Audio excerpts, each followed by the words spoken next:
আজকে একটা চিকেনের রেসিপি করছি। তো এটার মধ্যে প্রথমে চিকেনটাকে আমি একটু ম্যারিনেট করে রেখেছিলাম। নুন দিয়ে ভালো করে, নুন এবং ভিনেগার দিয়ে ভালো করে ধুয়ে একদম সাদা পরিষ্কার করে রেখে দিয়েছিলাম। তারপরে তার মধ্যে দিয়েছি কিছুটা নুন আর লেবুর রস, পেঁয়াজ বাটা, রসুন বাটা, আদা বাটা, রসুন আর আদাটা সম পরিমাণ প্রায় দিয়েছি।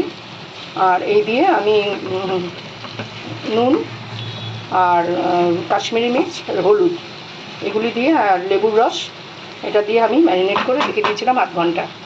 এখন আমি এর মধ্যে একটু সাদা তেল আর সর্ষের তেল দিয়ে আমি এটা কষিয়ে নিচ্ছি।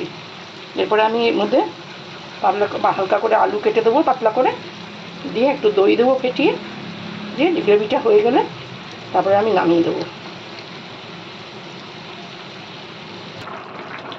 মাংসটা কষিয়ে নিয়ে আমি তার মধ্যে দই ফেটিয়ে দিয়েছি 2 চামচে, আর দিয়েছি কাঁচা লঙ্কা চিড়ে দিয়েছি। আর এর মধ্যে অন্য কোনো মশলা, জিরে ধনে কোনো কিছু দেইনি, হালকা পাতলা ঝোল হবে। এখন আমি সাদা তেল আর সর্ষের তেল মিশিয়ে করেছি রান্নাটা।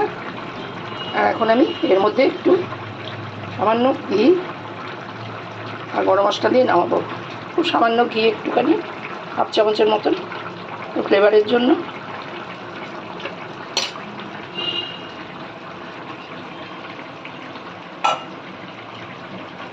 থেতো করা গরম মশলা আমি দিয়ে আমি এটা ঢাকা দিয়ে দেবো।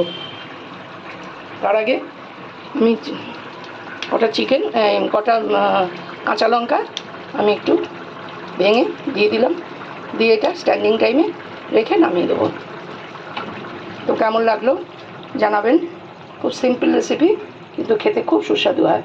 ভাত রুটি সবার সাথেই, সকলের সাথেই এটা ভালো যায়।